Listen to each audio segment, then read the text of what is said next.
बिस्मिल्लाहिर्रहमानिर्रहीम। अस्सलाम वालेकुम मोअज़्ज़िज़ नाज़रीन, द नॉलेज ऑफ इस्लाम में आपको खुश आमदीद। प्यारे दोस्तों, मदीना मुनव्वरा में एक शख्स था जो अबू क़दामा शामी के नाम से मशहूर था। अल्लाह ताला ने उसके दिल में जहाद की मोहब्बत खूब डाल रखी थी। चुनाचे वो अक्सर व बेशतर रूमियों से लड़ने और जहाद करने में मसरूफ़ रहता था। एक दफ़ा वह मस्जिद नबवी में बैठा हुआ था और लोगों से गुफ्तगू कर रहा था। हाज़रीन मजलिस में से किसी ने कहा कि वाक़यात जहाद में से जो सबसे ताज्जुब अंगेज़ वाक़या आपने देखा हो और आपको अभी तक याद हो, वो हमें सुना दीजिए। शेख अबू क़दामा ने फरमाया कि सुनो, मेरा एक दफ़ा रुका जाना हुआ ताकि कोई ऊँट खरीद लूँ जो हमारे असले के उठाने और ले जाने के काम आए। चुनाचे मैं एक दिन दरियाए फ़ुरात के करीब रुका नामी उस शहर में बैठा हुआ था कि अचानक एक औरत आई और उसने मुझसे कहा कि ए अबू क़दामा, मैंने आपके मुतालिक सुना है कि आप लोगों को जिहाद की तरगीब देते हैं। मैं एक ऐसी औरत हूँ कि अल्लाह ताला ने मुझे लंबे लंबे बालों से नवाजा है। मैंने अपने उखड़े हुए बालों से एक रस्सी बना ली है और उस पर मैंने मिट्टी लगा ली है ताकि बालों की बेपर्दगी ना हो। आप उस रस्सी को लीजिए और जब दुश्मन की सरजमीन पर पहुंच जाएं और घमसान की लड़ाई शुरू हो जाए, तलवारें टकराने लगें, तीर फेंके जाने लगे और नेज़े सांपों की तरह बाहर निकल आए, तो आप इस रस्सी को अपने जिहादी घोड़े के गले में डाल दें और उससे जहाद करें। अगर आपको खुद ज़रूरत ना पड़े तो किसी ज़रूरतमंद मुजाहिद को दीजिए। मैं इस अमल से ये चाहती हूँ कि मैदान जहाद का गर्दो गुबार मेरे बालों को लग जाए। मैं एक बेवा औरत हूँ, मेरे शोहर जहाद में शहीद हो चुके हैं और मेरा कुंबा जहाद में शहीद हो गया है। अगर मुझ पर जिहाद फ़र्ज होता तो मैं खुद चली जाती, लिहाजा मेरी जगह अब मेरे इन बालों को जिहाद में इस्तेमाल करें। फिर उस औरत ने कहा, ए अबू क़दामा, ये बात भी सुन लो कि जब मेरा शोहर शहीद हो गया था तो उसने अपने पीछे एक खूबसूरत लड़का छोड़ा था। उस लड़के ने कुरान करीम हिफ्ज़ कर लिया है और जिहादी ट्रेनिंग करके घुड़सवारी में खूब महारत हासिल कर ली है। नीज़ वो तीरंदाजी में गज़ब का माहिर है। वो रात भर तहज्जुद पढ़ता है और दिन भर रोज़ा रखता है। इस वक्त वो खूब जुवान है और उसकी उम्र 15 साल है। आजकल वो अपनी ज़मीनों में काम के लिए गया हुआ है। जब वो वापस आ जाएगा और आप यहाँ मौजूद होंगे तो मैं अपने जवान बेटे को अल्लाह ताला के रास्ते में जिहाद में अल्लाह की रज़ा के लिए बतौर कुर्बानी पेश करूँगी और मैं आपको दीन इस्लाम की इज़्ज़त व अज़मत का वास्ता देती हूँ कि आप मुझे उस सवाब से महरूम ना कीजिएगा। अबू क़दामा कहते हैं, मैंने उस औरत से वो बटी हुई रस्सी ले ली तो देखा कि वो उसके सर के बालों से बनी हुई थी और उसने मुझसे कहा कि आप मेरे सामने इस रस्सी को अपने सामान में महफूज करके रखें ताकि मुझे तसल्ली हो जाए। मैंने रस्सी को महफूज करके रखा और रुका से अपने साथियों समेत निकलने लगा। जब हम मुसलमा बिन अब्दुल मुल्क के किले के पास पहुँचे तो हमें पीछे से एक शहसवार की चीखने की आवाज़ आई जो कह रहा था, ए अबू क़दामा, खुदा के लिए ज़रा रुक जाइए। हम रुक गए। जब हमने देखा तो एक शहसवार घोड़े को कुदाता हुआ आ रहा है। आते ही उसने मुझसे मुआनका किया और फिर फरमाया कि अल्लाह का शुक्र है उसने मुझे आपकी रफ़ाकत से महरूम नहीं किया। मैंने उससे कहा कि प्यारे बेटे, आप ज़रा चेहरा दिखा दीजिए ताकि मैं देखूं कि अगर आप पर जिहाद लाजिम और फ़र्ज़ है तो मैं आपको इजाज़त दे दूंगा, वरना मैं आपको वापस कर दूंगा। जब उस नौजवान ने चेहरा जाहिर किया, पर्दा हटाया तो 14वीं के चांद की तरह एक खूबसूरत नौउम्र नौजवान था। मैंने उससे कहा कि बेटे, आपका वालिद जिंदा है? उसने कहा कि नहीं, वो शहीद हो चुके हैं और उसी का बदला लेने के लिए जा रहा हूँ और शायद कि अल्लाह मुझे भी शहादत नसीब फरमाए। मैंने कहा कि आपकी वालदा जिंदा है? तो कहने लगे, हाँ, वालदा हयात हैं। मैंने कहा कि आप जाकर अपनी वालदा से इजाज़त ले लो। अगर उसने इजाज़त दे दी तो ठीक, वरना आप उनके पास ही रहो क्योंकि जन्नत माँ के पाँव तले है। उस नौजवान ने कहा, ए अबू क़दामा, क्या आप मुझे नहीं जानते हैं? मैंने कहा नहीं। कहने लगा कि मैं तो उसी औरत का बेटा हूँ जिसने आपके पास सर के बाल की रस्सी रखी है। आप इतनी जल्दी भूल गए हैं। मैं इंशाअल्लाह शहीद इब्ने शहीद बनूंगा। मैं अल्लाह ताला के वास्ते से आपसे ये दरख्वास्त करता हूँ कि आप मुझे अपने साथ जिहाद में जाने से ना रोकें। मैं कुरान का हाफिज़ हूँ और सुन्नत रसूल सल्लल्लाहु अलैहि वसल्लम का आलिम हूँ। मैं तीर अंदाजी और घुड़सवारी का इतना माहिर हूँ कि मेरे इलाके में मेरी जैसा कोई नहीं। लिहाजा आप मुझे छोटा समझकर नज़रअंदाज ना करें। मेरी वालदा ने मुझे कसम दिलाई है कि मैं ज़िंदा वापस ना लौट कर आऊँ। वालदा ने फरमाया है कि मेरे बेटे, जब कुफार से सामना हो तो तुम पुश्त ना दिखाना। अल्लाह के रास्ते में अपनी जान अल्लाह के हवाले कर देना और जन्नत में अल्लाह ताला के पड़ोस और फिर अपने वालिद के पड़ोस की दुआ मांगना। जब अल्लाह ताला ने तुमको शहादत नसीब की तो तुम मेरी शफात भी करना, क्योंकि मुझे मालूम हुआ है कि शहीद अपने ख़ानदान के 70 आदमियों की शफात करेगा।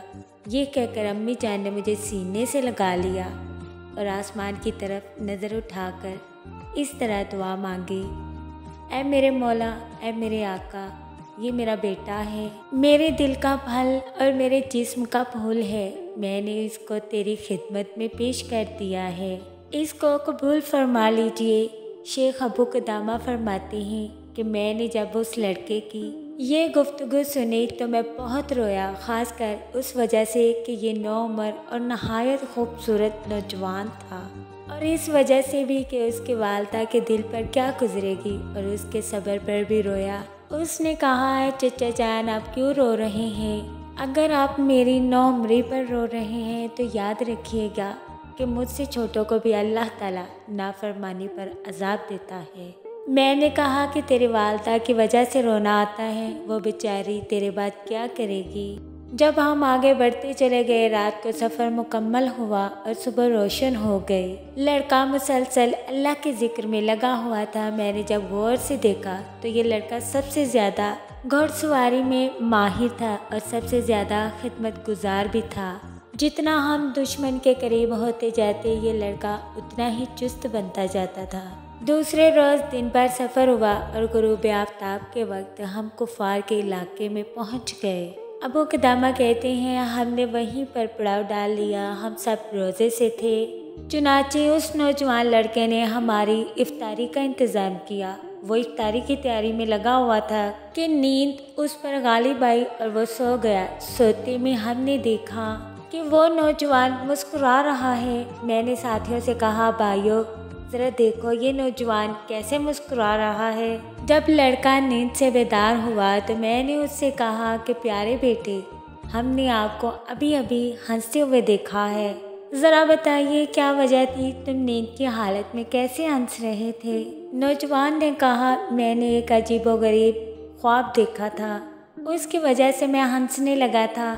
ख्वाब ये कि गोया मैं एक सरसब्ज़ शादाब पुरकशिश बागीचे में हूँ। मैं उसमें घूम रहा था और लुत्फ़ उठा रहा था।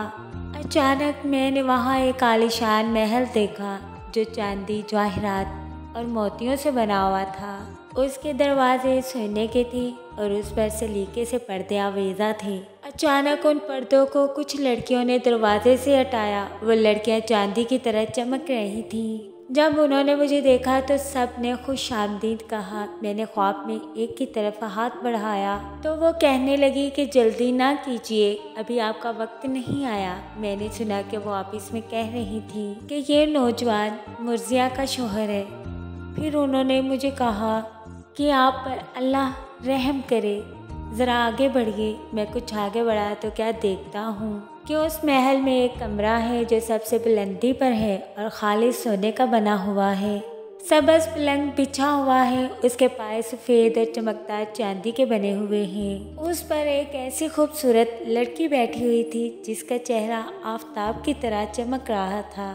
अगर अल्लाह मेरी निगाहों की हिफाजत ना करता तो मेरी निगाहें चली जाती और मेरी अकल स्लिप हो जाती। जब उस लड़की ने मुझे देखा तो कहा, मरहबा मरहबा, आइए आइए, खुश आमदीद खुश आमदीद। उस लड़की ने कहा, है अल्लाह के महबूब, आप मेरे लिए हैं और मैं आपके लिए हूँ। मैं उसकी तरफ बढ़ने लगा तो वह कहने लगी कि नहीं, अभी वक्त नहीं आया। हाँ, कल ज़ोहर के वक्त का वादा है, मुबारक हो। शेख अबू कदामा फरमाते हैं कि मैंने उस लड़के से कहा कि आपने क्या अच्छा ख्वाब देखा है। शेख अबू कदामा कहते हैं, रात भर हम उस नौजवान के इस ख्वाब पर ताज्जुब करते रहे। जब सुबह हुई तो हम सब घोड़ों पर सवार हुए और मैदान कारज़ार के लिए तैयार हुए। उतने में किसी पुकारने वाले ने पुकारा, ऐ अल्लाह ताला के शाह सवारों और उसके दीन के मददगारों, सवार होकर चलो और जन्नत की तरफ बढ़ो। तुम हल्के हो या बोझल, जल्दी निकलो। जो ही ये आवाज़ ख़त्म हुई तो लश्कर कुफ़ार नमदार हुआ, अल्लाह उसको जलील करे, जो चारों तरफ फैल चुका था। हम में से सबसे पहले उस नौजवान ने लश्कर कुफ़ार पर ऐसा हमला किया और उनमें अंदर तक घुसता चला गया और बीच में जाकर लश्कर कुफ़ार को तहस नहस कर दिया। कई बहादुरों को उसने मौत के घाट उतारा और कई कुफ़ार को ज़मीन पर बिछाड़ दिया। मैंने जब उस लड़के की इस तरह ताबड़तोड़ हमलों को देखा तो मैं उसके पास गया और उसके घोड़े की लगाम को पकड़ लिया। मैंने कहा, ए प्यारे बेटे, अब तुम वापस हो जाओ, तुम नौउम्र हो, जंगी चालों का ज़्यादा तजुर्बा नहीं। उसने कहा, है चचा जान, क्या आप चाहते हैं कि पीछे मुड़कर मैं जहन्नुम का हकदार बनूं? हम इसी गुफ्तगू में थे कि अचानक कुफ़ार ने हम पर यकबारगी हमला कर दिया।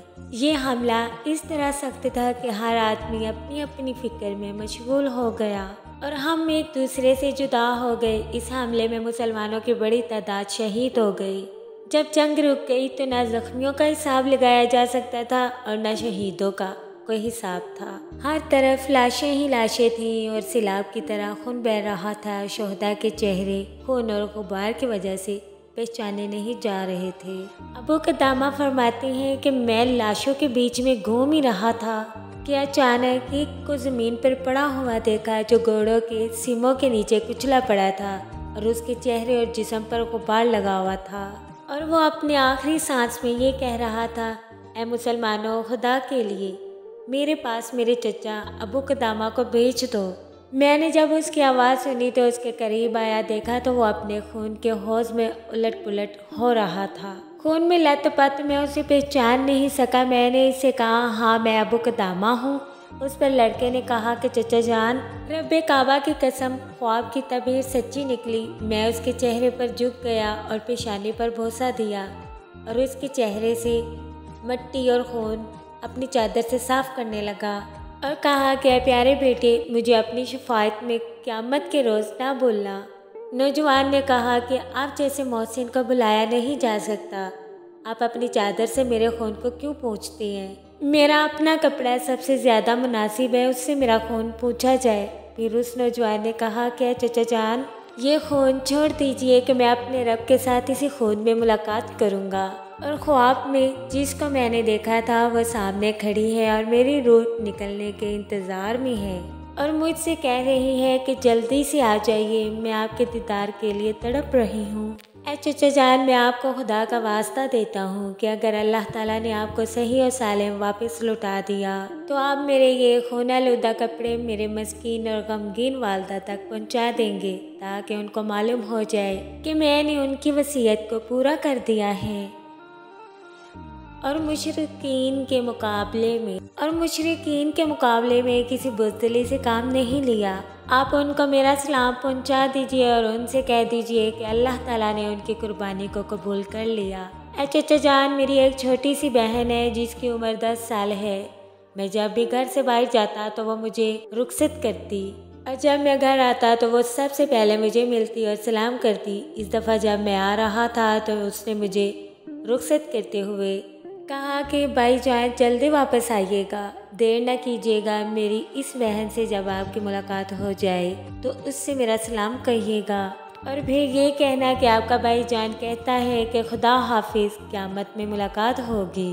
ये कहकर उस नौजवान ने कलमा शहादत पढ़ा और अपनी जान अल्लाह रब्बुल इज़्ज़त के हवाले कर दी। हमने उनको उन्हीं कपड़ों में दफना दिया और वापस हो गए। अल्लाह ताला उनसे राज़ी हो जाए।